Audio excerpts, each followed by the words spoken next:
Wah. Salve, selamat pagi saudari dan saudara sahabat Selimo Katolik yang terkasih.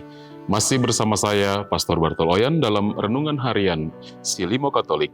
Edisi hari ini, Jumat 8 Agustus 2025, pada peringatan wajib Santo Dominikus, seorang imam. Mari kita mengawali hari yang baru ini dengan mendengar dan merenungkan firman Tuhan, sambil kita mempersembahkan intensi-intensi kita. Kita awali renungan kita dengan tanda kemenangan Kristus. Dalam nama Bapa dan Putra dan Roh Kudus. Amin. Rahmat dan damai sejahtera dari Allah Bapa dan dari Tuhan kita Yesus Kristus senantiasa beserta kita, sekarang dan selama-lamanya. Marilah berdoa. Allah Bapa Maha Bijaksana, Engkau telah menganugerahi gerejamu Santo Dominikus, pewarta ulung kebenaran-Mu. Semoga doa dan ajarannya menolong gerejamu untuk terus mewartakan kabar sukacita kepada dunia. Demi Yesus Kristus, Putra-Mu Tuhan dan pengantara kami, yang bersama dengan Dikau dalam persatuan Roh Kudus, hidup dan berkuasa, Allah sepanjang segala masa. Amin.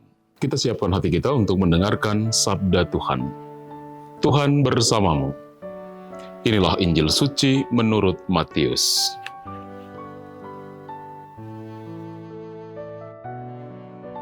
Sekali peristiwa, Yesus bersabda kepada murid-muridnya, "Setiap orang yang mau mengikuti aku harus menyangkal diri, memikul salibnya, dan mengikuti aku.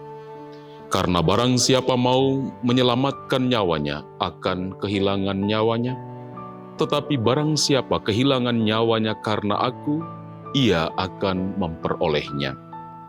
Apa gunanya bagi seseorang jika ia memperoleh seluruh dunia, tetapi kehilangan nyawanya? Sebab Anak Manusia akan datang dalam kemuliaan Bapanya, diiringi malaikat-malaikatnya. Pada waktu itu, ia akan membalas setiap orang setimpal dengan perbuatannya. Aku berkata kepadamu, sungguh di antara orang yang hadir di sini, ada yang tidak akan mati sebelum mereka melihat Anak Manusia datang sebagai Raja dalam kerajaannya." Demikianlah sabda Tuhan.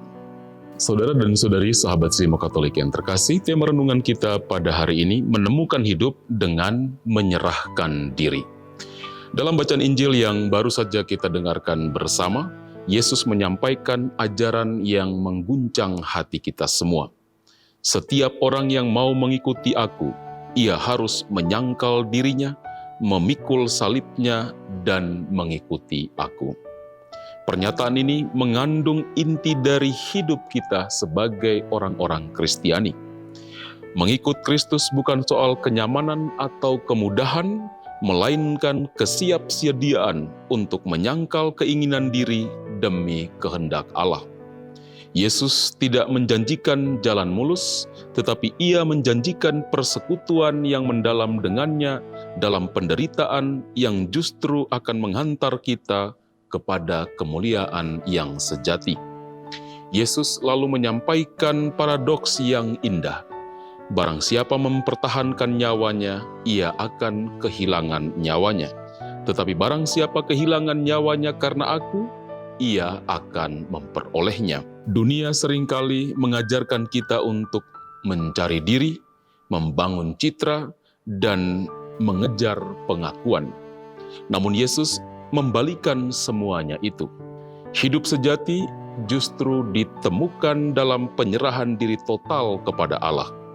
Kehidupan tidak bergantung pada apa yang kita genggam, tetapi pada sejauh mana kita bersedia memberikan diri dalam cinta, pelayanan, dan pengorbanan. Di mata dunia, ini tampak sebagai kekalahan. Namun di mata Allah, inilah kemenangan sejati. Dengan tegas Yesus mengingatkan, apa gunanya seseorang memperoleh seluruh dunia tetapi kehilangan nyawanya? Kalimat ini adalah panggilan untuk meninjau kembali arah hidup kita. Apa yang sungguh kita kejar? Apa yang kita nilai sebagai harta utama? Seringkali kita terjebak mengejar dunia yang fana dan lupa bahwa jiwa kita adalah kekayaan yang paling berharga. Injil ini mengajak kita untuk hidup dengan kesadaran akan tujuan akhir, agar setiap keputusan kita dilandasi oleh kerinduan untuk hidup bersatu dengan Kristus, bukan sekedar memenuhi ambisi pribadi kita. Pada hari ini, gereja memperingati peringatan wajib Santo Dominikus, seorang imam yang suci dan pendiri Ordo Pengkhotbah. Dalam hidupnya, ia mencerminkan Injil yang kita dengarkan pada hari ini. Dalam kesederhanaan dan disiplin rohani yang mendalam, Santo Dominikus mempersembahkan seluruh dirinya untuk mewartakan sabda Allah, terutama kepada mereka yang tersesat dalam ajaran keliru. Ia rela meninggalkan kenyamanan hidup demi membela kebenaran Injil dengan cinta dan kelembutan. Dalam hidupnya, Santo Dominikus memikul salib Kristus, menyangkal diri demi keselamatan jiwa-jiwa. Semoga dengan teladan Santo Dominikus, kita semua terinspirasi untuk berani menjadi pewarta kasih yang tidak hanya berbicara tentang Kristus, tetapi hidup menyerupai Dia lewat pengorbanan, kesetiaan, dan kasih kita yang tulus.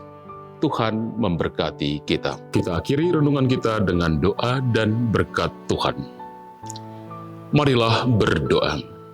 Allah Bapa pelindung umat manusia, pada peringatan Santo Dominikus ini, kami telah dipuaskan dengan daya sakramen surgawi. Semoga gerejamu yang dulu berkembang berkat pewartaan Dominikus, kini boleh mengikuti semangat baktinya yang tulus dan ditopang oleh doa-doanya, kau perkenankan kelak masuk dalam kerajaan surga. Dengan pengantaraan Kristus, Tuhan kami. Amin. Tuhan bersamamu.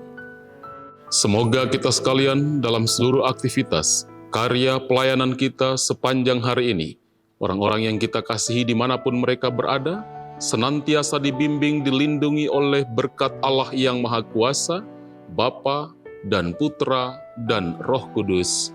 Amin. Saudari dan saudara, pergilah wartakanlah Tuhan dengan hidupmu. Renungan kita pagi ini telah selesai. Syukur kepada Allah.